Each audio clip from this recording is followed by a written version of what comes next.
Good evening, bonsoir, bienvenue à la réunion publique du 21 mai. Welcome to the regular public meeting on May 21st. Please rise for the national anthem.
We will also do territorial acknowledgement. We respectfully acknowledge the city of Bathurst as the ancestral homeland of the Mi'kmaq. Today, these lands are homes to a diverse population of indigenous and other peoples. We also acknowledge with respect the diverse histories and culture of the Mi'kmaq in this region. Reconnaissance territoriale, nous reconnaissons avec respect l'emplacement de la ville de Bathurst en tant que terre ancestrale du peuple Mi'kmaq. Aujourd'hui, ces terres sont hôtes d'une population diverse, comprenant personnes natives du territoire et autres patries. Nous reconnaissons aussi avec respect l'histoire et les diverses cultures du peuple Mi'kmaq de la région. On va y aller avec l'approbation de l'ordre du jour. Madame Parker. Que l'ordre du jour soit approuvé comme présenté. Parfait. Est-ce que je peux avoir quelqu'un pour proposer? Conseiller Legacy, appuyé par conseiller Branch. Près de la question. Tous en faveur signifiant en disant oui. Contre. Motion adoptée. Ms. Parker, do we have any declaration of conflict of interest? No conflicts of interest were declared. Perfect. So we'll go to the adoptions of the minute. Regular public meeting held on May 6, 2024. That the minutes of regular public meeting dated May 6, 2024 be approved as circulated. All right, may I have a mover? Councillor Burnett, seconder. Councillor LeBlanc, ready for the question. All those in favor signify by saying aye. Oppose? Motion carried. Consent of agenda, we have nothing, we're good. So we'll go to public and administrative presentation, dont une présentation du public et de l'administration. On va débuter avec l'étude de faisabilité du centre aquatique et le plan principal des loisirs par Sierra Planning and Management. So the Aquatic Center Feasibility Study and Recreation Master Plan by Sierra Planning Management. I will not lie, I've been waiting for that one. I think we've been waiting for a while. We're kind of curious what's going to happen. So please, the podium is yours.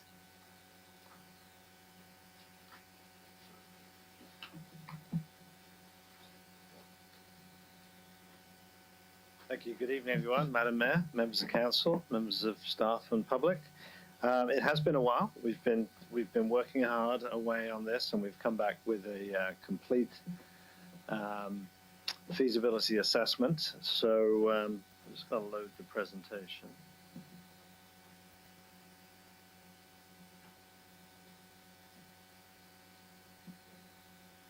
Now, as a result of that, the presentation is relatively long.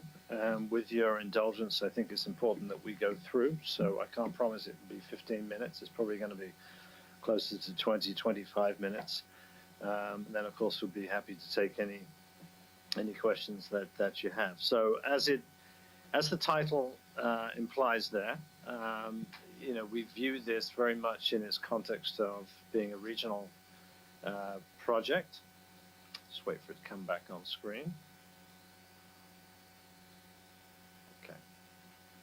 In terms of what we'll do is we'll go through, for everyone's benefit, what the project framework was, the situational overview, which really is an assessment of current population dynamics, roughly the needs of the community. There is a sister project to this, which is the Recreation Master Plan, which deals with things in a bit more of a holistic sense for recreation proper, and the condition of the existing facilities. Item 3 there, we had over 1,000 responses to a survey, so we'll go through in terms of what people have told us. Item 4, we'll drill down on the site that was chosen, and then in developing the concepts, the options, and the financial implications, we'll deal with that in the last part of the presentation. So a multi-phase project, phase 1, phase 2, phase 3, phase 4. Phase 1, as I said, community need. When we started this project, it was important for us to really go back to real basics in order to be able to justify moving from an existing facility to something that is going to be a lot more expensive in terms of certainly, obviously, capital. In order to do that, we really wanted to make sure we understood, without talking to people, what the dynamics are in terms of community need, how that current facility is used. And just for everyone's benefit, when we talk about the aquatic center, we're talking about the existing indoor aquatic center that was built in 1983, has been, under any measure, a highly successful enterprise, I think. But we are getting into the territory of asset management, which is why you brought us on in the first place, because this was known. We were involved, for those who don't know, in the first Recreation Master Plan for the Regional Services Commission back in January of 2017 is when we reported on that. We went through each of the regional facilities as well as the local facilities, and we're able to sort of document the importance of this facility. Phase 2 then was the engagement, talking to the public in detail, and so that included both online surveys, but also a public meeting as well. Phase 3, concept development and costing. It's never straightforward. There's many different ways to slice the cake on this, and of course, what we've come forward with is based on an assumption of the amount of space that's required. And that's part of feasibility work. We're translating what people have told us, what best practice tells us should happen, and then running through the financial implications of that, as well as the operational implications. So that's phase 3 and phase 4. Okay, very quickly in terms of historic population change, and I'll forgive me if this is stuff which is obviously well known, but we lay it out generally. We're looking for really not so much the comparison of the numbers. Obviously, the province is substantially bigger than any other jurisdiction here on the graph there. But is there any different gradient to the population? Is it changing? So just in looking at historic growth, it's been relatively flat.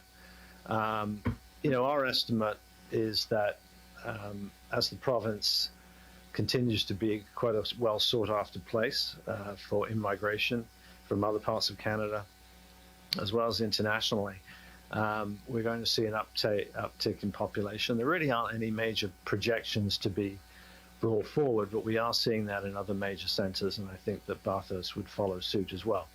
But there are the numbers there just for everyone's relevance, and we use it to establish the service standards that are necessary to determine whether or not you've got enough of an existing asset. So leave aside new assets, just are you providing enough of the service? And there's 2 measures. One is population, how many people per pool do you have indoor pool, and then also how many people are using the pool as well, which is the more significant asset.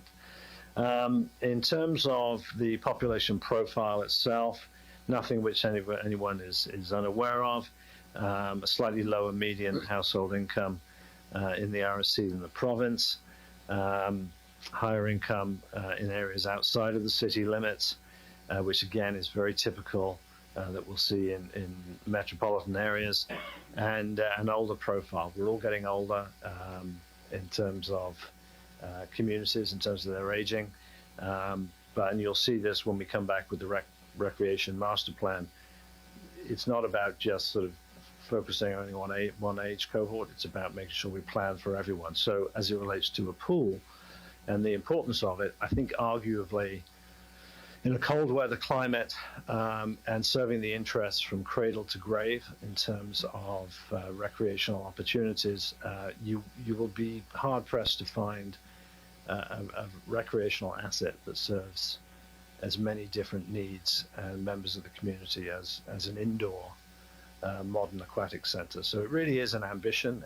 We pull no punches. You'll see at the end of the presentation in terms of the costs involved, but it is a significant ambition, which I think is necessary to move on. So on to the existing facility again, to spend a little bit of time in just describing that. So 1983, that was I was in high school. It was a long time ago. So 41 years ago, getting on 4, and so it's never easy to say the building is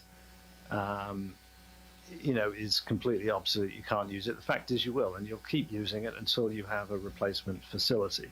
That's understood, I think, and that's important for everyone to understand. But it is, in terms of asset management, in terms of planning for the future, it is nearing, if not at the end of its functional life, in terms of when you would make decisions to invest in something new, funds allowing, understood.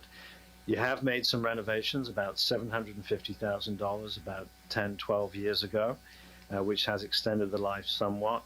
In terms of what the facility is, again, it was built of its era, so it's a narrow space in that sense, sort of one main tank. You get a lot out of it, a tremendous amount out of it, but it has to be said the site is constrained. Where you would expand on that site without acquisition of other parcels of land to make it happen would be a little bit difficult to do. It's the only major facility of its kind in the region. And this is the thing that made me sit up 6 or 7 years ago, and it's the same information that we asked for and received this time.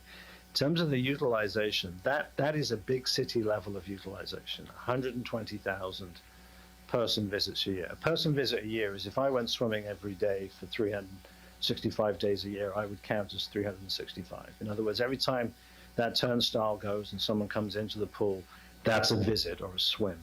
And so when you put that on the page, that is comparable with really any large municipal center in terms of the usage, if not higher. So it tells us that this facility operates very well in terms of its level of usage. Whether or not it meets everyone's needs, you'll see from the results of the survey.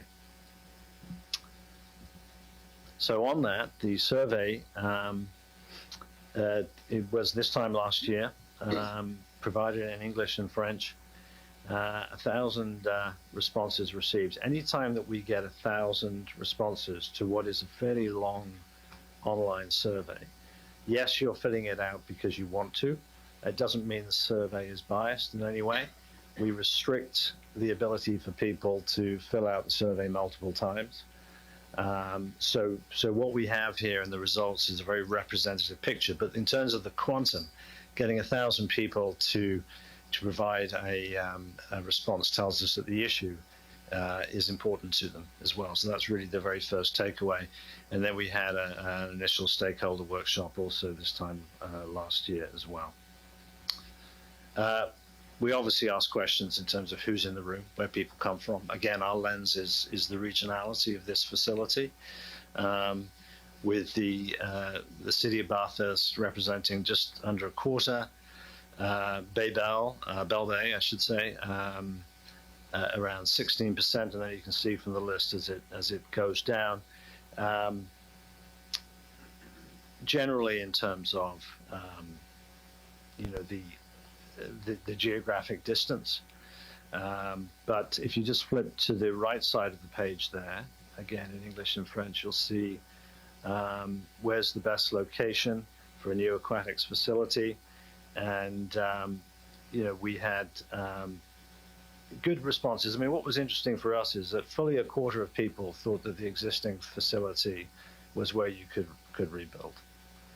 And I think if those people were then in the room and had the benefit of the discussions that we've had as professional architects, planners, and engineers, I think we'd probably convince them of the veracity of the K.C. Irving Center site. So from our point of view, notwithstanding fully a quarter had identified the existing site, the majority, and it certainly aligns with our professional opinion, the K.C. Irving site is where it should be located. It gives you the most flexibility in all respects.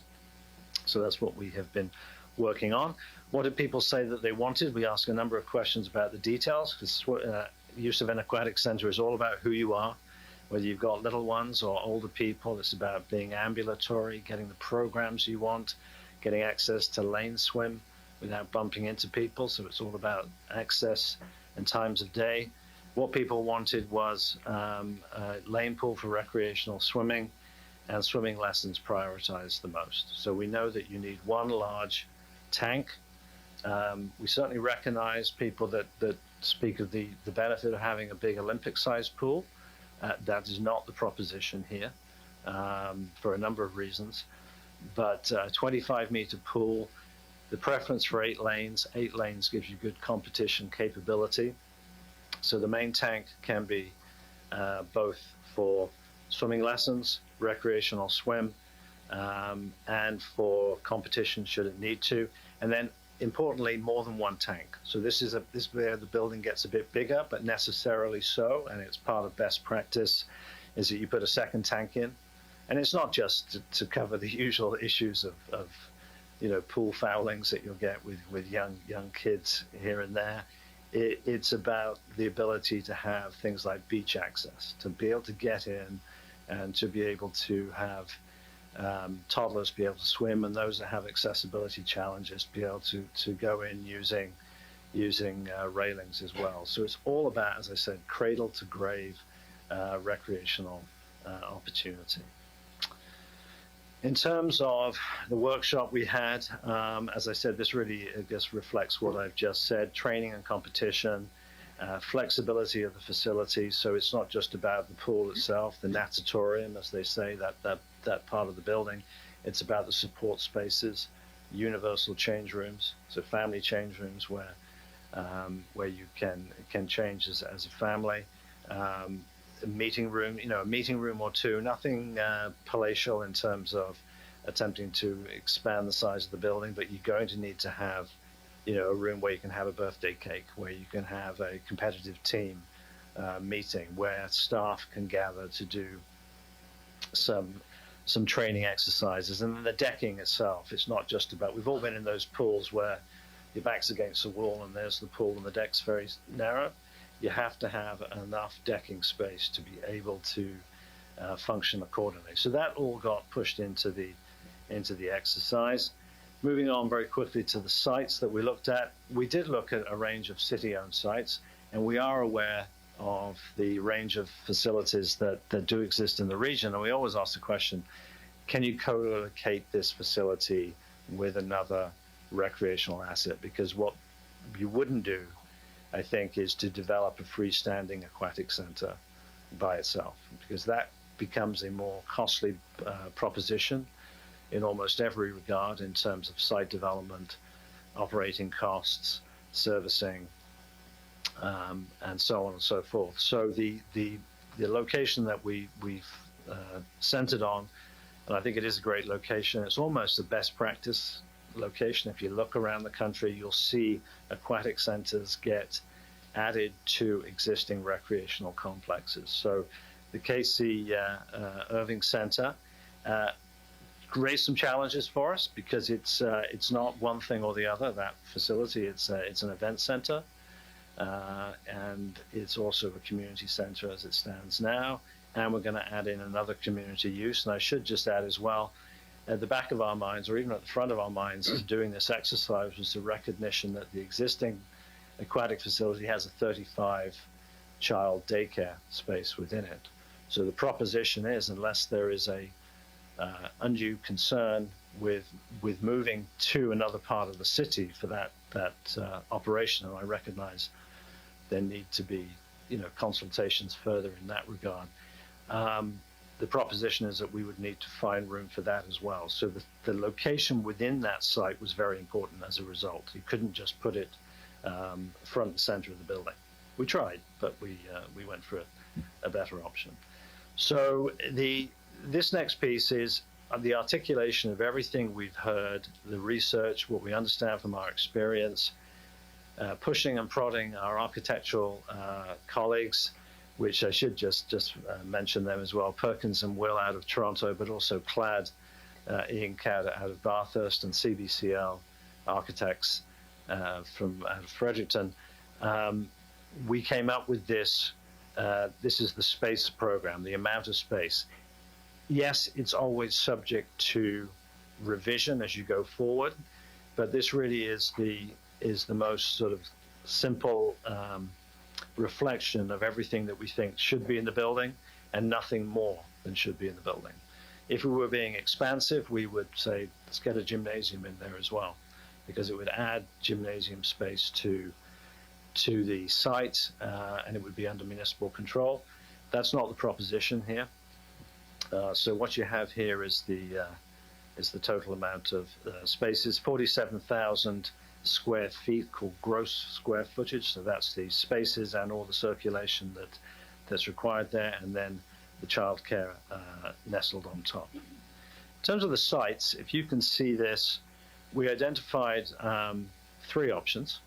The first option, and what we did is we did a ranking of each of the sites, and so we've got a ranking there out of 70, and we came up with a number of criteria. So without getting into detail, it ranges from integration capability with the existing services on the site, whether those be electrical, exposure. You're building a new facility, it's expensive. You want to have some degree of visual exposure to the highway. It's a very good selling point for the community, and this is a commercial district as well as a institutional district with the school.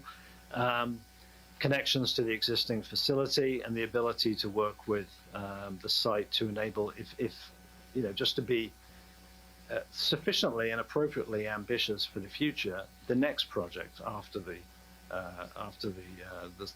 aquatic center. What do you want to do in 25 years' time, or even 15, in terms of adding? So all of that factored in. So option 1 scores 38. It's at the front of the building, of the existing KCIC. It does create some challenges of gradient, because as you know, when you go in there to go down to the community pad of the next level down, you're actually moving down. So we're cutting and placing part of the facility into a cut, which it raises some capital cost implications. But above and beyond that, it's putting a building right at the front, and you've got to get access to, and we have to be mindful of access during winter and all those sorts of things. So that scored this, and then if I move to the next one, option 2, which was ultimately the preferred site, you'll see it is essentially part of the extension to the community arena, Rink B, and the idea is that parking would be provided and regraded all the way on that easterly flank. It's the same program in terms of the spaces that you get for the pool itself, and it got great connections into the community side of the arena as well. And then the third option, which we did not score as highly, is, again, it's doable to put it on what I call the more active spectator side of the facility. So this would be located in close proximity to where the doors would open and you'd come out from watching an event or a hockey game in the main spectator arena. It's perfectly doable in that sense, but in our view, it creates some circulation challenges, and it may create some conflict between users potentially. And what we do is we think of it always in terms of, if there was a matinee concert going on in December at this site, so you've got and you had a swimming competition on as well, how is the site going to work? How's it going to function? And so when you put that into the mix, this opportunity here is less ideal. So we were left with option 2 as the preferred option, And really, I've addressed most of these items here. It creates the best benefit in terms of working effectively for integration with the existing facility. And that really is key, the integration on all levels for both services, but also personnel and the consumer, the patron that has to come in and use the facility. So this is just some examples of the concept. I won't dwell on these, but there is the pool itself. But as I said, some level of a multi-purpose and activity space that's required, and then sufficient seating. Small gallery. When I say small, it runs the length of the pool, but it's not designed to be, an Olympic institution where you can have national events. But it certainly can host important regional events. Perhaps even more, maybe even some level of provincial if you are dealing with the younger age groups. So with the capital costs, we always preface this by saying they are what they are. We go through a detailed exercise and we work with, in this case, it was Hanscom, and we put all of the costs. So the costs are broken down into the actual costs of construction, and then what we call the soft costs, which are the costs of designing and executing the building, all of the site works, so that's the parking, the landscape, the underground works that need to be done. When you add all that in, you get a certain figure. So in the case of option 2, it comes in at 37.1 million. And those figures are accurate to the beginning of this year. If we were doing this a year ago, construction costs were escalating at a very unhealthy clip, put it that way, and it would have been something like 10%, 12% year over year. It slowed down significantly so that the numbers when we initially costed this in the fall of last year have only gone a couple of percentage points up, and we're at 37.1 million. Regardless of all of that detail, what we do is we add on, as you can see there, a very significant contingency. In this case, it's fully 1/3 of the cost. And the way we do that, or the reason we do that, is that the building hasn't been designed. You haven't gone in, you haven't done geotechnical work, you haven't done a whole range of things. And so it would be wrong of us to come back and try and be as optimistic as we can about costs and just say it's a $40 million building. That would be, I think, the wrong approach. The right approach is to keep that contingency in and see where it goes in terms of when you get to design. So we're in at 51 million, although it's the most expensive cost, and that's because of relative to the other options, it's because of the location, which is a better location, but it does involve a little bit more site development. But that is the capital cost that we have arrived at. Needless to say, and there's nothing anyone can really do about it. If the building isn't commissioned for another 5-10 years, then you're going to see these numbers change. It goes without saying. But as of now, that's where we are. For us, to be honest, the most important aspect of this is the operating financial assessment. And we say that because the capital costs, as you can see with the capital costs, yes, it has to be cost shared. But really the conversation has to, and it's in our report, the first conversation has to be with funding agencies to determine when all the 5 whys of how this is going to happen in terms of the amount, when it might happen, and what sort of opportunity you have for grant funding. So that's on the capital side. So that's really one separate question. But assuming the capital were to be achieved within a reasonable period of time, then the focus is on the operations. And this is where these two facilities line up very importantly in terms of comparison. So what we've shown here is the existing facility comes in at a deficit. When you actually pull out the various subsidies that go into this facility, when you take out the daycare so that you're comparing apples to apples, so the daycare can come back in, but you've got to take it out to begin with because you're dealing with a rec center, you come in at around 700,000. That number is gradually going to go up one way or the other. And people's use of the facility is going to become a little bit more challenged. And if there was a closure, of course, you're going to see significant increases in cost if there were a partial closure. A brand new facility, without changing the pricing, without demonstrably changing the degree of usage over, so a little bit more than the 120,000, but not by much on an annual basis, and then making sure that we program it as effectively as possible, comes in even with higher operating costs. You have much better revenue potential, and the result is and so one of the issues I should just say is the existing facilities revenues, even quite low. I think those revenues really do need to come up without changing the pricing. It's a case of whether or not that there needs to be an approach to charging overall, which means that every swim counts for that. But that's a different conversation. But when we run our numbers for a new facility based on holding those things constant, we come in at a deficit of around 802,000. So that's very similar to the existing building. So when you consider all the advantages of a new building, and I say this very objectively, if you're cost sharing the operational deficit of a building, you want to be cost sharing that new building, not the existing building. That's a fundamental takeaway from this exercise. And just to reiterate, and I realize I've gone long, but I appreciate this. The existing facility, without being being too hard on it, because it served the community extremely well. If you were to ask us, honestly about its service capability, obviously you're going to keep it open to the extent that you can until you're able to commission a new building. But you should be under no illusion that it really is time to change that building. And as a result, you need to, I think, put all efforts into seeking the funding and the partnerships to enable the next phase, which is more detailed design considerations.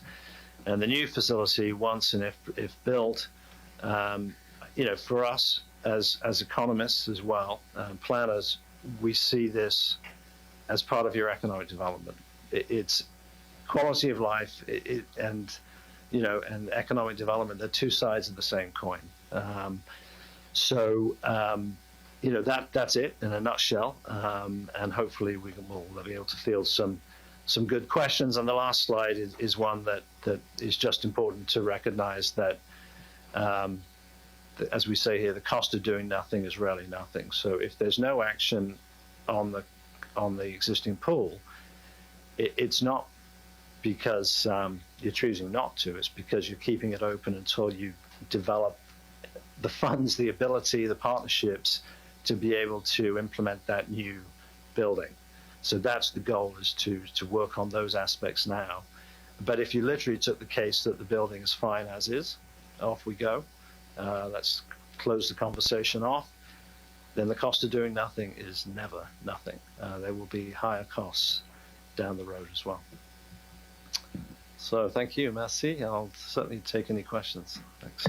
All right. Do we have any questions? Okay. So we'll start with Councillor Burnett. Thanks, Madam Mayor. Thank you for your presentation. One thing I'm curious about is a place for the spectators, for the parents that are taking their children there. I visited the new pool in Dieppe just recently with my grandkids, and it was a wonderful facility, a little waiting area, and then a little deeper, and then a little deeper again with lanes. Yeah. But there was hardly any place for us to sit to watch the children. Is there a good seating arrangement here for spectators? Yes. Let me just get to it there on screen. Well, through you, Madam Mayor, thank you for the question. The Dieppe facility, as I understand it, I haven't been in, I've just driven past it. I think it's a very much a leisure facility, right? It's play areas. There is some lane swimming, but it's designed for children, birthday party rooms, all of that. So very successful facility. Yep, I take your point. Maybe there isn't enough viewing. On this one, the proposition at this point is that you'll have, as you can see there, the outline, 3 tanks. The main 8-lane by 25-meter tank would certainly allow for viewing. And there's an upstairs, you see the gallery space there, which is the sort of mustard-colored area to the left on screen. And that gallery space would have a couple of rows of seats, bench bleacher seats, but built in, probably in a concrete formation, and you would overlook the pool directly on. So there wouldn't be glass separating you.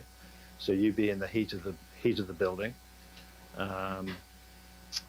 But that, yeah, our design would have that. So the idea here is that there's some level of competition capability, and we heard that from the local swim teams, that the competitive capabilities is going to be important. Okay. My second question would be the gymnasium. Did you just do away with that very quickly? Did you look at it very seriously? Oops. Because the gymnasium here in back to City Hall is used unbelievably every day. And I'm wondering, do you look at that at all as being a possibility to add a gymnasium to this whole and would it be that expensive really to put it in there when you started? Right. Through you, Madam Mayor. I guess the definition of expensive depends on depends on your perspective. But you are right. It's a lot less on a per square foot basis than a pool. And yes, certainly the location that we've got at that right side of the building, in the back of our minds is that pools and gymnasiums, pools and ice rinks go very well together.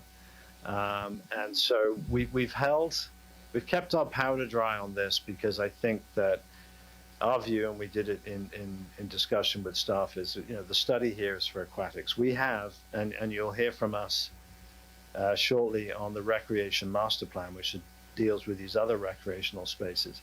We'll have something to say on that, but we're cognizant that we didn't want to just throw an added expense into this as well. It really should come through the recreation master plan. But again, if I can, just to your point, I recognize how well used that gym is. We do have survey responses from people on their use of gyms around the area, and I think it is an active consideration. Thank you. Councillor Branch. Thank you, Madam Mayor. Thank you for your presentation. When we look at the numbers, I see that the operating expenses are almost $600,000 more than the existing facility, but you feel that the revenues are going to go from approximately $350,000 to $840,000. So how confident are we that we're going to get that almost $500,000 in additional revenue? Yeah, I'm pretty confident, and I say it to you, Madam Mayor. I think the way to look at these numbers is we're not trying to justify the existing facility numbers.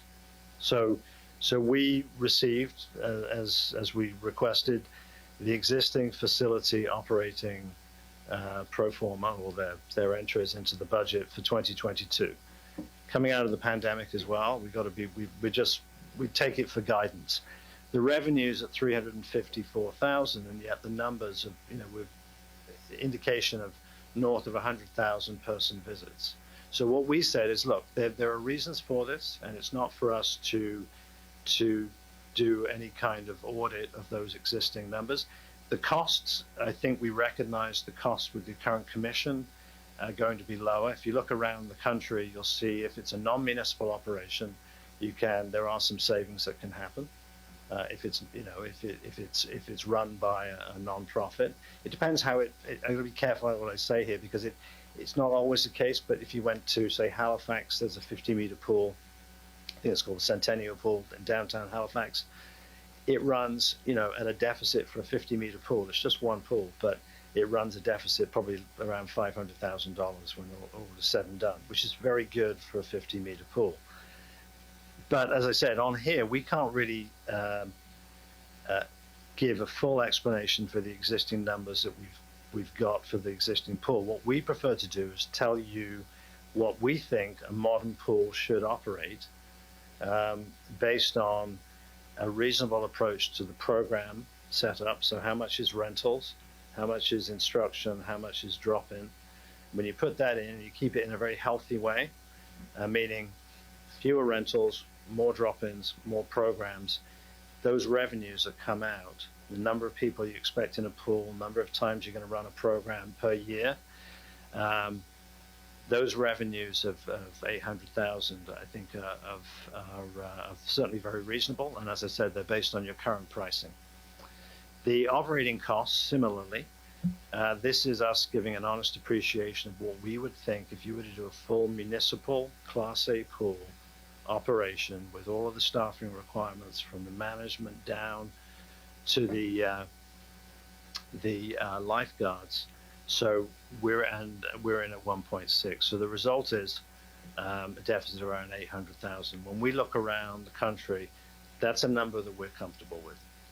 I think I would certainly agree with you that this is a moving target on all these things as you move forward.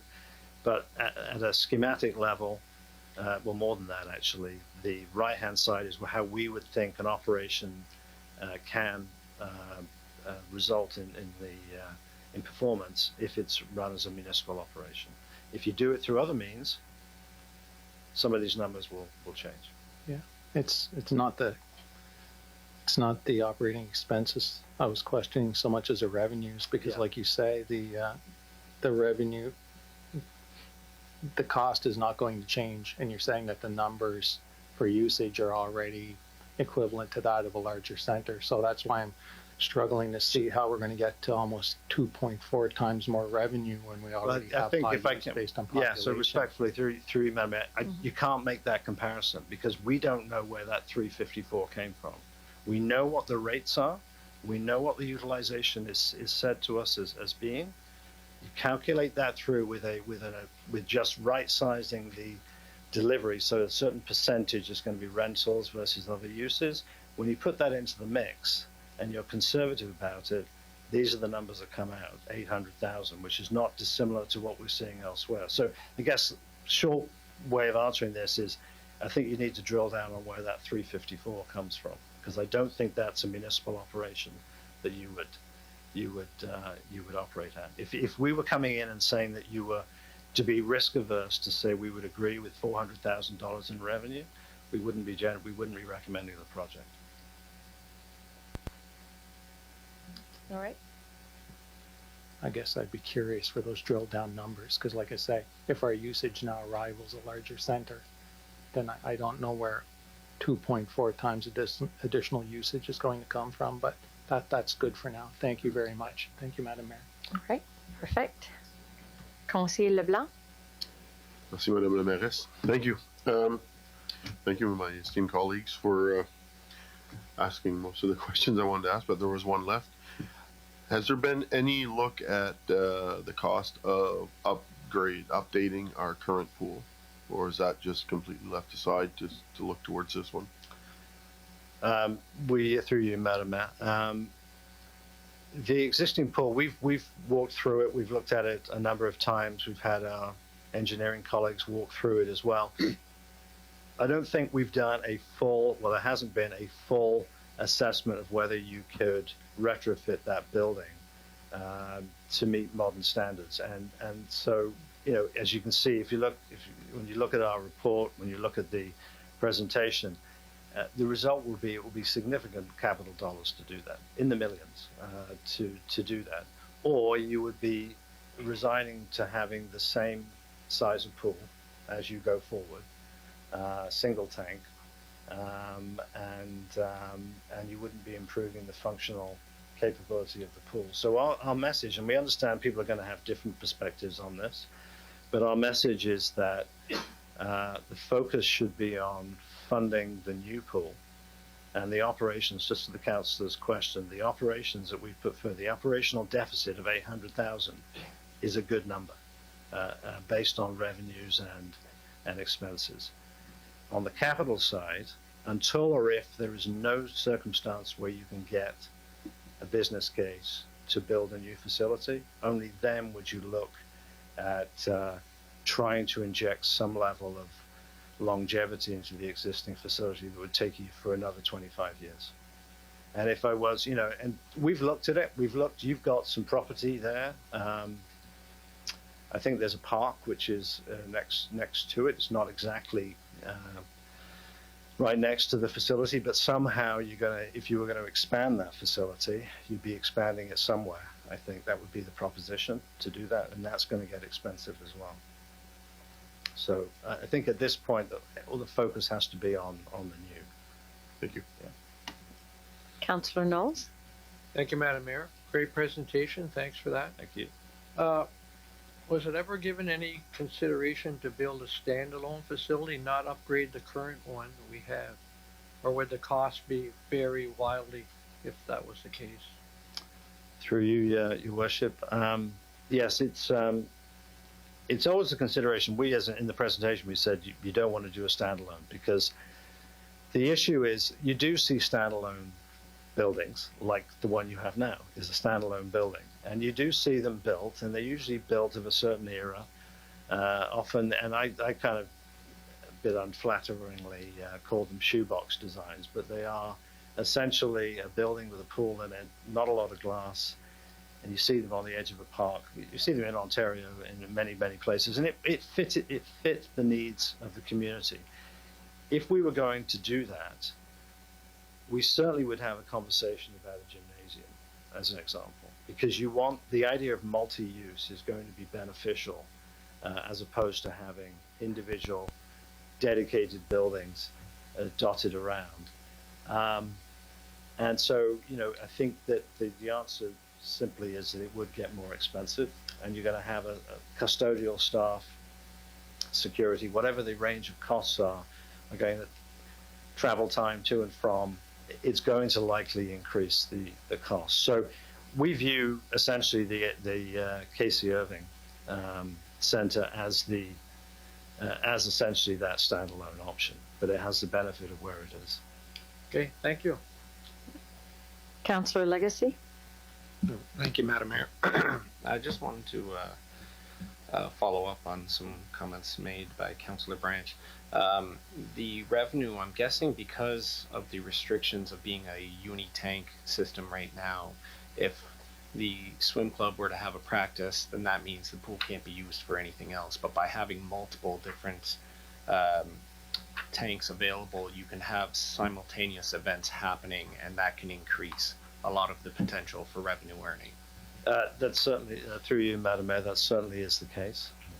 What I'm trying to search in our report is if you do it on a per swim basis, the revenue on a per swim basis, the existing facility is quite low. And a modern facility would be substantially higher. So just to reiterate again, I don't think you should. We put these in here just so you have side by side, but this is not about going from one to another. This is about closing off one approach to running a pool and then saying, if you're going to do it as a municipal pool, which generally doesn't include free, it is, there is a pricing in place, then these are the numbers that you would have. And based on your research, that seems to be about the norm for the other facilities you've investigated. Well, to be honest, I mean, a few years ago, you would the sort of the rule of thumb, and it literally is a rule of thumb, because the one thing we know is that operations vary in terms of the deficit depending on the staffing philosophy of having a pool. Sometimes there's more staff, sometimes there are fewer staff, sometimes the YMCA is doing the programming, sometimes the YMCA is taking a risk in the building, meaning they have to provide a level of performance, so there's a bit more sort of focus on cost. So it varies, but the rule of thumb we had a few years ago was 25 meters, $500,000 in deficit. 50 meters, $1 million in deficit. But it's such a guideline because every building is slightly different. The one thing I do want to just, because we do focus on the cost recovery on these things, naturally because they're so expensive.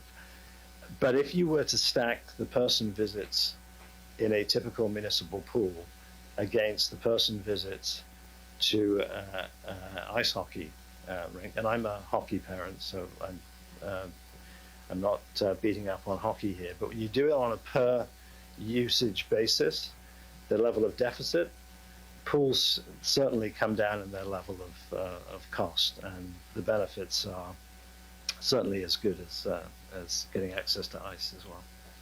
And lastly, more of just a comment than a question. I do like the idea of sharing that multi-unit facility with KCI. There's definitely some savings you can have by combining the two. So I appreciate the report. Thank you very much. All right. Well, thank you very much for your presentation.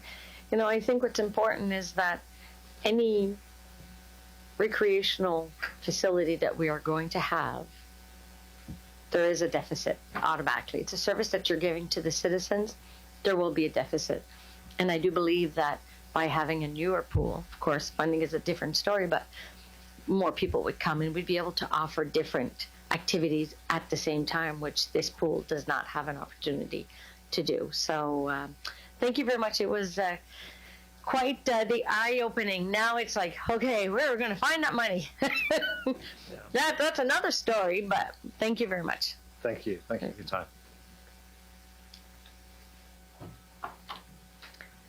So we'll go to our next presentation, which is Rate NB by Richard Singer. Mr. Singer, the podium is yours.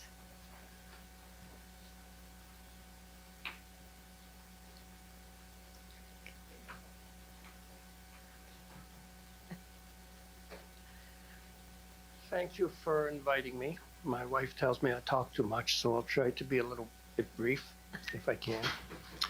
I think you all know, or most of you know, low back literacy, but they've changed their name and we now read New Brunswick, which is a little more difficult for me when I go somewhere to try and promote us because nobody heard of Read. When we moved to Bathurst, my wife and I, a couple of years ago, one of the first places we went was the library, and I was shocked to see a poster on the wall that said that 53% of all adult New Brunswickers are functionally illiterate. It was very hard for me to absorb. And they were looking for tutors, and I thought, you know what? This is something that should be done. And one of the things I learned when I started with low back was that people think if you can't read or write, you're stupid. And that's not the case.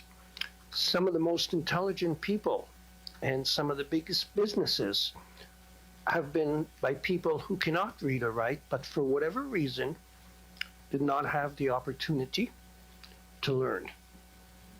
And of course, people think that literacy is just reading or writing, and it's not. It's communication as well. And as you know, if you can't read or write, life is quite difficult and very often embarrassing or humiliating. You can't fill out a job application. You go shopping and they've changed the labels on the product you've been buying for years, and you're standing there looking at the shelves and can't find it.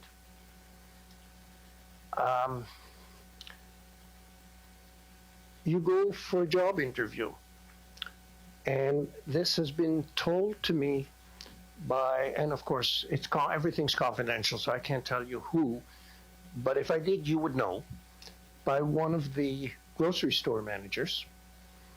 He said, when you want to work for us, you fill out your application online. And that's easy. Family, friend, fills it out for you. And then you go in and you make a good impression. And you work a couple of days and they discover you can't even put the merchandise in the cases because you can't read the labels on either the merchandise or the cases. You go to a doctor, you go to a hospital, first thing they do is hand you a form. You can't read. Very humiliating. And this apparently goes on every day from people that I've talked to. So, I made some notes here so I wouldn't forget anything. I'm going to tell you a story. We had a little old lady, and I say little old lady because she's my age, so I can say old. She was 85 years old. She came to us. Now, this woman, and I can't mention the name, but I'm sure most of you, if you didn't know her, you would know the business. She built a very huge, successful business. She came to us and she said, I want to learn to read. And we said, okay, we'll try and tutor you, but why now? And she said, I want to read to my grandchildren. Sad, isn't it? So when we tutor, as I've mentioned a couple of times already, it's very confidential and it's also free. And it absolutely changes the lives of the people that we tutor. I'm tutoring somebody now online that when I started with her last year, she couldn't string 10 words together. I couldn't understand her. And now we can have a conversation for 2 hours. Her English is not the best, but I convinced her it doesn't make a difference. Just talk. People are going to be pleased that you're trying to learn, and they will not make fun of you. They will not laugh at you. I had a hard time convincing her this because her children who do talk English used to laugh at her. But nevertheless, she persevered, and she's got a long way to go, but she's pretty good. And another story I'm going to tell you is that I had a fella who was actually the husband of one of the people I was tutoring. Very, very tech savvy. Anything to do with electronics or anything to do with tech, he was a genius. Couldn't get a job. Couldn't get a job because when he went for an interview, he couldn't present himself. Communication is very, very, very much part of literacy. And he said to me, Richard, I know what I'm doing. Why can't I get a job? I said to him, I'll work with you. I worked with him for a month. I spent a lot of time with him. And he phoned me up one day, and he was all excited. After I finished working with him, he had gone on his first job interview since. And he phoned me up and he said, I got the job. And I was probably as excited as he was, because people don't realize how literacy affects your life. It's amazing. And so when you learn to read, to write simple math, you will discover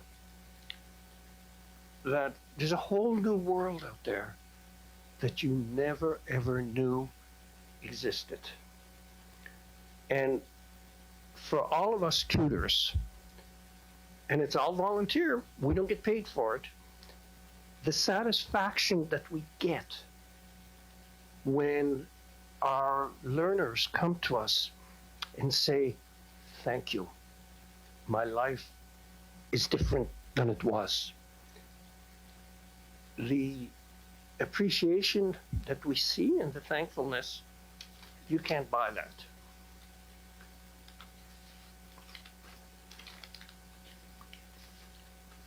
So I lost a page here, but it's okay because I've been doing this long enough. I should remember it.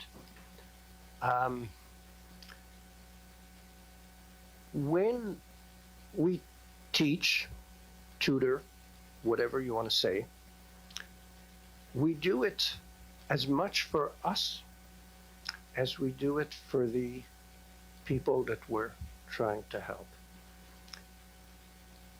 And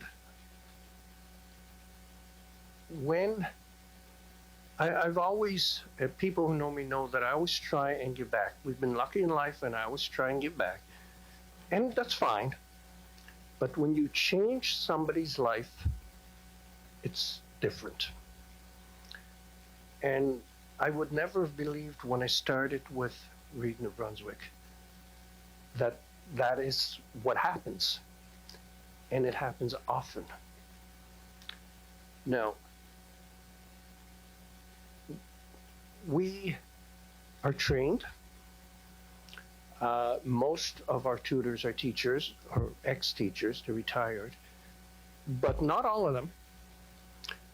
We are trained before we're allowed to talk to anybody. And they supply all the material. They're constantly sending us material. And we have to choose what we want to use, because right now, they've sent me so much that I could spend my whole life just sorting it. So you pick out what works for the individual that you're going to work with. And you start with them, and sometimes you see, well, maybe this is not working. They're bored when I'm trying to teach them. We have enough material and hopefully enough common sense that we can go along and change as we have to. And I don't think we've ever lost a student yet. And I say student, some of them are old as I am. So the reason I guess that I'm here today, and I thank you for being invited. Your wonderful mayor was the first one who said I should do this, and I thank you for that. We are always looking for two things. We're looking for tutors, which is easy because we train them. But the other thing we're looking for is people who need help. And we've discovered, I have a very, very good friend for many years, but I was friends with him for 3 years before I realized he could not read. And so people who can't read, can't write, they find ways to cover, and they will never let you know. And you have to sort of try without embarrassing them to be able to come our way to learn. And the manager in the grocery store I was telling you about, he tells the people that he can't keep when they come to him, he says, if you go to these people, come back to me in 2 months, I'll hire you. Because even though you won't be literate, to my sense, you'll be good enough that you could at least work for us. So I think that that's basically why I'm here. You have to remember that if 53% of adult New Brunswickers need this help because they're illiterate, or at least functionally so, I think if you look around at all the people that each of you knows, and we've proven this before, and you take some time and you think about these people, how long you know them, and your interactions with them, you'll discover, you know what? I believe so-and-so can't read. I never knew that. And so what we're asking, and the reason I'm here, is that all of you, with all your acquaintances, whether it's family or friends or whatever, you take the time to think about the people that you interact with, and think of the ones that you could kind of very gently, without humiliating or embarrassing them, kind of send them our way. And the other thing I'm going to ask, because we always need tutors, and you're all busy people, and we know that, our tutors teach 1 to 2 hours a week.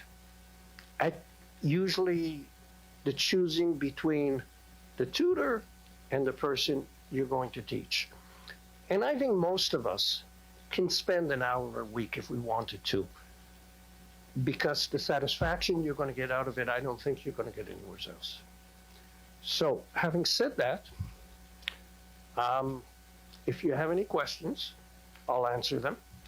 If you want any material, Jamie has it. She'll be happy to let you have it.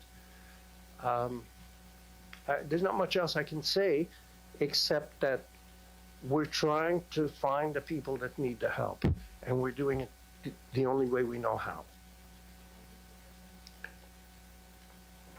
Okay, I do have a question. How and where can you reach you? So if someone wants to tutor, who do they reach? Okay, so we brought a whole bunch of material. Okay. Maybe I can leave it with you, and you can give it to whoever wants it.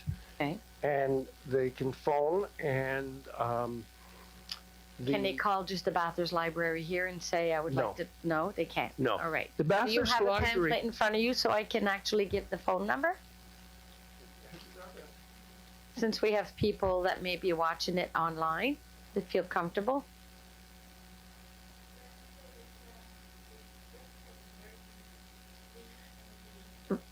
Okay, readandbe.ca if they go on the website. Okay, Bathurst Council. All right. So readandbe.ca, and then there's a link to Bathurst Council, and on there they'd be able to reach out. And what happens when somebody phones the phone number? There's a very experienced and nice lady, also a volunteer, but many, many, many years doing this. She will spend time to assess.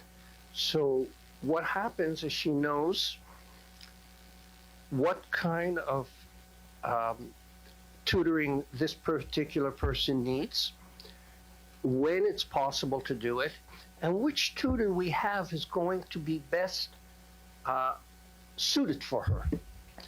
We tutor both online, or the library, bless them, has been very, very good. And whenever we want to tutor in person, they always have a room for us. Perfect. Well, thank you very much. And you're absolutely right. Anybody out there that does not know how to read and write or don't feel that they're literate enough, you have a group of wonderful volunteers that are more than willing to want to help out and reach out. So I also see a phone number here, 506-546-4303. And there is an email, but you would probably have to have a family member to help you. But it's bathurst@readandbe.ca. I kind of laughed when I saw the poster because it said, if you need help, phone this number. And I said to myself, well, if you can't read, how are you going to know to phone this number? Yeah, exactly. Exactly. Thank you to you, and thank you to all the volunteers in your team for what you do. It's absolutely wonderful, and you're absolutely right. Bathurst is a refugee center as well through the Multicultural Association, and there's a young mom that came with her 5 kids.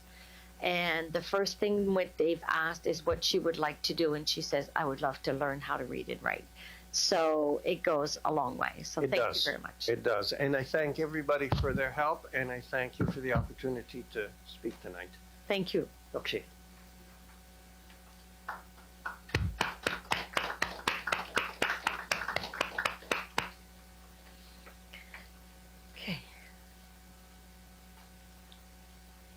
We are going to move over to finances.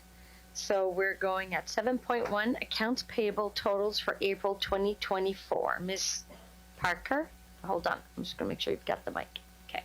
Thank you. That the accounts payable totals, including payroll, for the month of April 2024 be approved as follows. Operating, $121,055. Capital, $457,133. Total, $3,095,699. All right. I'll need someone to move in second. Councillor Scary, second by Councillor Councillor Knowles. Okay. The names I'm trying to think, and I'm looking at the names. Okay. Before we go to the vote or the questions, Mr. Pettigrew. Thank you, Your Worship. The following is a summary of disbursements in both the operating and capital funds for the month of April 2024. In the capital fund, RH Fernet received a payment of $217,901 for St. Anne Booster Station. Black & McDonald received a payment of $158,759 for an emergency generator at lift stations. Roy Consultant Limited received a payment of $26,650 for consulting services on different capital projects. Liberté Vision Inc. received a payment of $53,823 for the KCI electronic billboard, for a total in a capital of $457,133. In the operating fund, Chaleur Regional Service Commission received a payment of $87,740 for garbage recycling, sludge tipping fees, and quarter two service fees. Town Suite received a payment of $76,176 for financial software. Minister of Finance received a payment of $92,240 for various Minister of Finance payments. Modern Pumps received a payment of $44,042 for pump rebuilds. NB Power received a payment for electricity of $203,758. Irving Energy received a payment of $42,532 for bulk diesel and oil. B Daily Excavating and Trucking received a payment of $18,422 for snow removal. Valencorp Group Inc. received a payment of $17,825 for wastewater treatment plant arc flash study. Mainville Trucking received a payment of $17,250 for snow removal. J&J Branch received a payment of $14,989 for snow removal. Central Square Canada Software Inc. received a payment of $14,335 for a payroll software support contract. Bell Mobility Radio received a payment of $12,640 for radio licenses. Roy Excavation received a payment of $12,032 for snow removal. Dayforce Canada received a payment of $11,500 for HR software implementation fee. Clovis Septic received a payment of $11,066 for various cleaning services. Other recurring payments of $594,508 include recurring invoices, animal control, supplies, promoter settlements for tickets, for a total of $1,271,055 in the operating. Total payroll of $1,367,511 for 4 pay periods, for a total of $3,095,699. That's my report, Your Worship. All right. So we do have a question from Councillor Burnett. Thanks, Madam Mayor, and through you to Mr. Pettigrew. The booster station, is it up and working? I heard there was a few delays, and is it really helping the people on that side of town now get with their pressure? Thank you, Your Worship. I'll let Mr. Abernathy give it a quick update.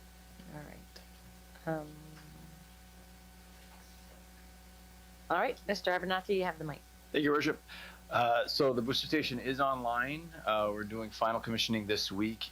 People in West Bathurst should have seen a fairly significant increase in pressure.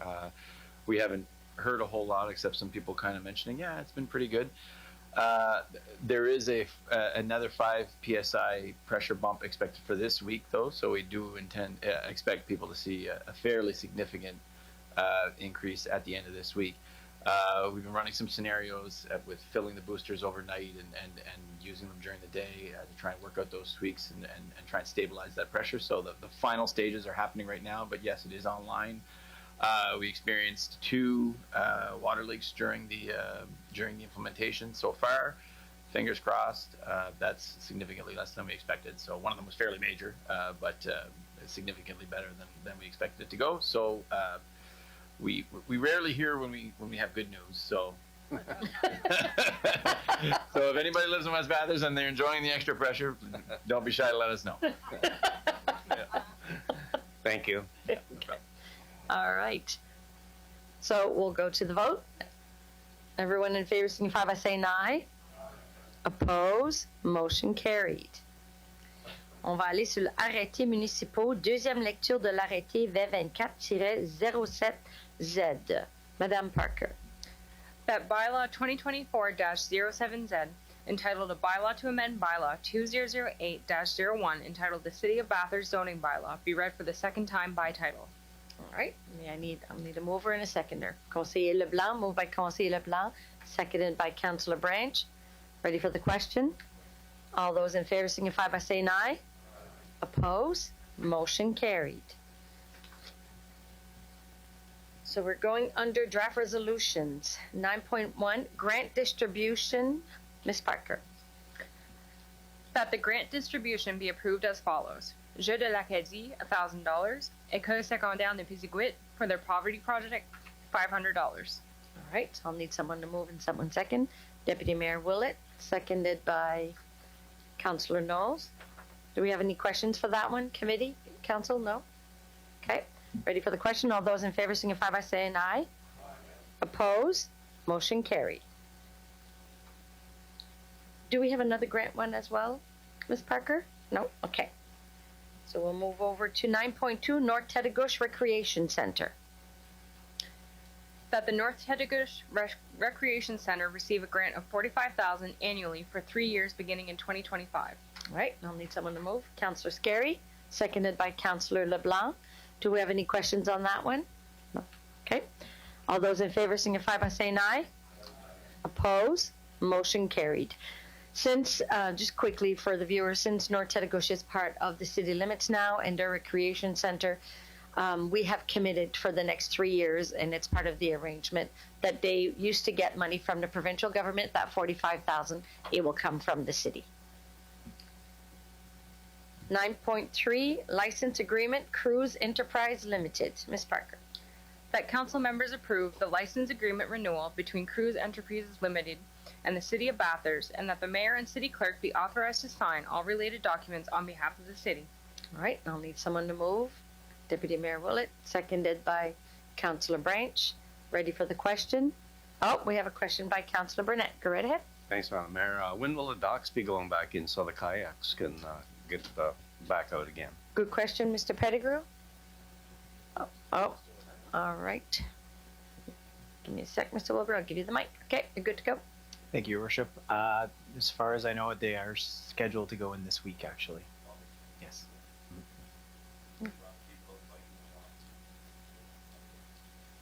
Okay, good. So we'll go to the question. All those in favor signify by saying aye. Oppose? Motion carried. 9.4, T007-24, Lamella Replacement, Actiflow number 1. That tender T007-24 Lamella Replacement Active Flow number 1 be awarded to Design Built Mechanical of Charlotte, New Brunswick for a total of $209,900 plus tax. All right, I'll need someone to move and someone to second. Conseil Leblanc moved, seconded by Councillor Scary. So before we go to the vote, Mr. Pettigrew? Oh, let me just get you your mic. Thank you, Your Worship. This is for our water treatment plant. We'll get Mr. Abernathy to give a quick explanation. Okay. Mic is yours. Thank you, Your Worship. So this is the Lamella Pack, part of the Active Flow number 1, which was installed in 2008. So the Lamella Pack is kind of the honeycomb structure that allows the water to flow upwards in a very settled manner. The lifespan on those was estimated about 10 years. We ended up getting 10 plus, but it's in pretty rough shape there now. So just to ensure that we don't have a catastrophic failure of the Active Flow, it's a good idea to get it changed now. So. All right, perfect. Do we have any questions? No? Okay. All those in favor signify by saying aye. Opposed? Motion carried.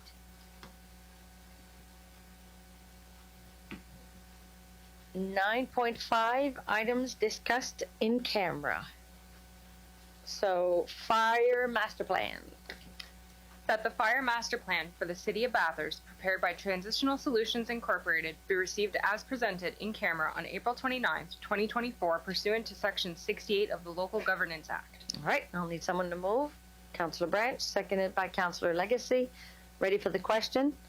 All those in favor signify by saying aye. Opposed? Motion carried. 9.5.2 T002-24 reconstruction of Chaleur Street and Saint Anne Street. That tender T002-24 for the reconstruction of Chaleur Street and St. Anne Street not be awarded due to bid submissions exceeding the budgeted amount as discussed in camera on May 6, 2024 under Section 68 of the Local Governance Act. All right, I'll need someone to move and second. Councillor Honda's moved, seconded by Councillor LeBlanc. Mr. Pettigrew, do I go to you first? Okay, Mr. Abernathy. Mike is yours. Thank you, Your Worship. This is simply a case of market conditions not favorable for the project to go ahead. Unfortunately, with the budgeted amounts that we had in line, what we're looking to do is retender the project for the 2025 construction season, hopefully with a better result on the retender. Okay. Councillor Burnett? Thanks, Madam Mayor. I'm disappointed that this is not going ahead. I was looking forward to the new pave and the new work. But there's one area I was really looking forward to is the controls for the crosswalks for people that are challenged in their scooters and in their wheelchairs. They can't reach the light switches very well because of curbing and a guardrail that's there. Is there any chance that we could take some of that money and retrofit the light standards that are there for the lights so that the people that are going across there can have better access to the system, and also maybe paint everything so that they can get across safely? All right, Mr. Pettigrew? Mr. Abernathy? Thank you, Your Worship. The painting of the intersection certainly will be done with the line marking contract, which is set to begin here shortly. However, retrofitting the poles and the crosswalks is a fairly major undertaking. It's cutting curbs, it's pouring new sidewalks. It's a complete redesign of the whole thing for the project that we have tendered. So we would probably be paying an extra premium on top of the existing project to get that done now. So our plan was basically to wait and get it all done at the same time. There's major electrical work that needs to be done. There's replacement of the poles, curbs, sidewalks, realignment of everything. So it's fairly significant to do that portion and then complete the project next year. It's not super efficient. So our plan is to tackle everything all at once next year. If there was some way of putting a temporary signal system in, I would like that looked at, just so that people going there can get across safely. We can certainly have a look, yeah. Thank you. Deputy Mayor Willett? Thank you, Madam Mayor. Basically, we got to cancel this contract because it's too high. I think we should honestly start looking at if this keeps on, these prices keep on going up, to start training our own guys to lay down pipe. I know it's sounds like a lot, but some people said it's possible. So I don't think it's a capability issue as far as the laying of the pipe. It's more of an equipment issue. There's pretty major equipment that's required, large size excavators and trucks and whatnot that need for that situation.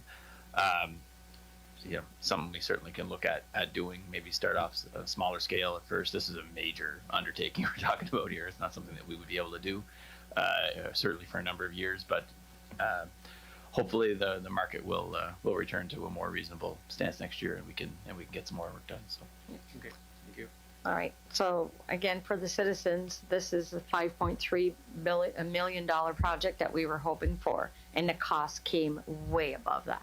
Way above. We don't have the millions more that it's costing us, and hopefully next year it's going to be different, because 1.3 kilometers for what we got as cost does not make any sense. We'll get no streets done at the rate that we're paying.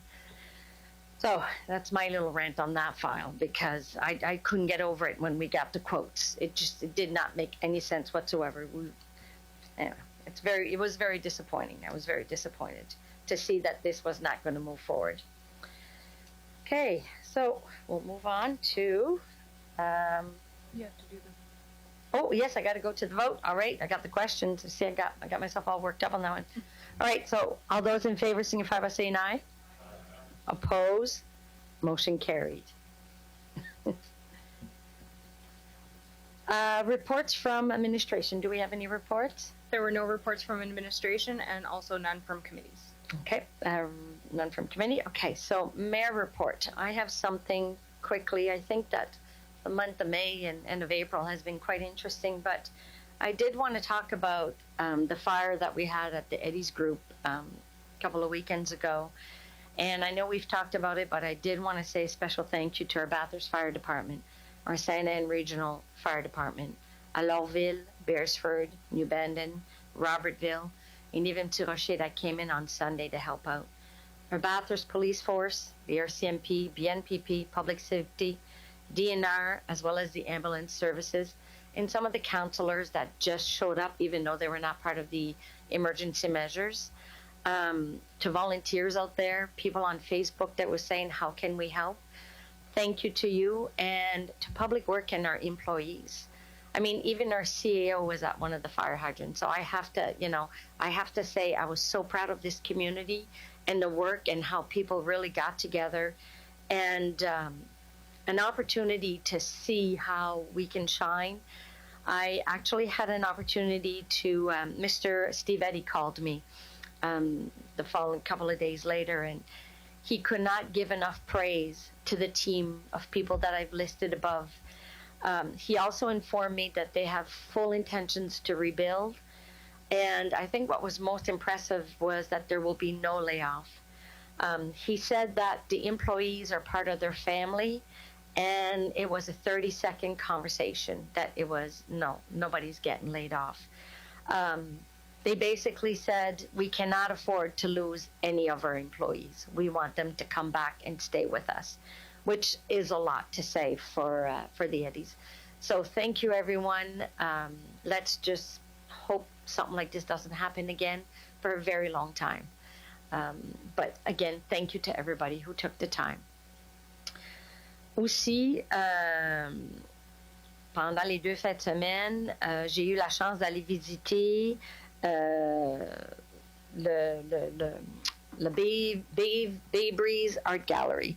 So, j'essaie de le dire en français, là, mais the Bay Breeze Art Gallery. On a eu la chance d'aller visiter. Ils ont fait leur porte ouverte quelques semaines passées. Si vous n'avez pas eu la chance d'aller voir les artistes, je vous suggère d'y aller. C'est incroyable le nombre d'art qu'il y a dans cette galerie-là. C'est à la promenade Waterfront. J'ai eu l'opportunité d'y aller voir. Il y a une peinture en particulier que j'ai adorée, que j'aimerais même avoir pour moi-même. Félicitations aux nouveaux propriétaires qui ont choisi d'acheter et ouvrir Fleuris l'Oasis, qui est situé sur la rue Saint-Peters. Ils n'ont pas seulement des fleurs et des plantes, ils ont un peu de tout dans le magasin. Quand ils ont fait la grande ouverture, j'avais amené mon portefeuille, une chance, parce que j'ai quand même dépensé un peu. Mais il y a vraiment des belles choses dans le magasin. Prenez le temps d'y aller.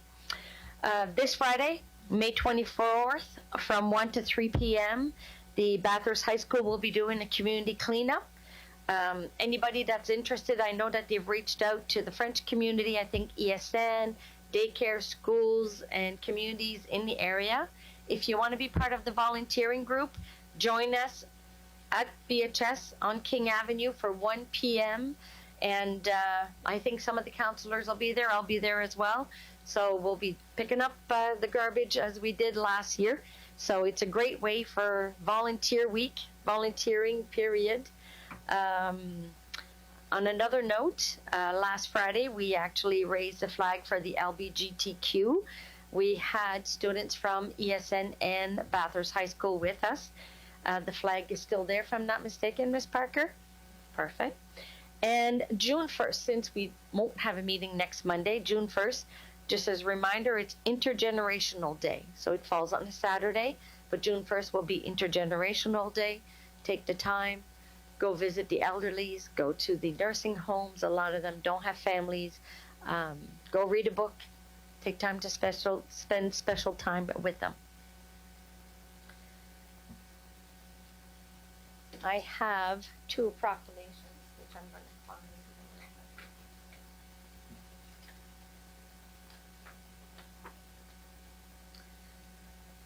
Disability Awareness Week, May 26th to June 1st, Semaine de la sensibilisation à la situation des personnes handicapées du 26 mai au 1er juin. Whereas the City of Bathurst is committed to assisting citizens with disabilities to participate fully in our community, and considérant que de nombreuses personnes vivant avec des handicaps font face à des obstacles dans les domaines de l'emploi, d'accès à l'information, des transports, du logement, de l'éducation, des loisirs et d'autres supports reliés aux handicaps. Et whereas we believe that more citizens with disabilities should have the chance to access disability-related supports to improve their opportunities in New Brunswick, and considérant que nous appuyons le thème accessibilité est égal à l'inclusion. Now, therefore, be it resolved that I, Kim Chamberlain, Mayor of Bathurst, do hereby request the citizens of Bathurst to join with our council in recognizing persons with disability and their role in our community by the observance of Disability Awareness Week, May 26 to June 1st, 2024. On va aller à la Semaine nationale des travaux publics du 19 au 26 mai 2024. National Public Works Week, May 19 to 26, 2024. Whereas the Public Works professional focus on infrastructure, facilities, and services that are of vital importance to sustainable and resilient community and to the public health, high quality of life, and well-being of the people in the city of Bathurst. And attendu que ces infrastructures, installations et services ne pourraient être fournis sans les efforts dévoués des professionnels des travaux publics qui sont des ingénieurs, des gestionnaires et des employés à tous les niveaux du gouvernement et du secteur privé, qui sont responsables de la reconstruction, de l'amélioration et de la protection des systèmes de transport, d'apprivoisement en eau, de traitement de l'eau et de déchets solides, des édifices publics et autres structures et installations essentielles pour nos citoyens et, whereas it is in the public interest for the citizens, civic leaders, and children of the city of Bathurst to gain knowledge and to maintain an ongoing interest and understanding of the importance of public works and public works programs in their respective community. Pour ces motifs, je, Kim Chamberlain, mairesse de Bathurst, programme par la présente la période du 19 au 26 mai 2024 la Semaine nationale des travaux publics dans la municipalité de Bathurst. On va aller à l'adjournement, the adjournment of the meeting. That the regular public meeting be adjourned at 8:02 p.m. Right, I'll need someone to move. Councillor Branch, seconded by Councillor Knowles. Ready for the question? All those in favor signify by saying aye. Oppose? Motion carried. Have a good evening, everyone.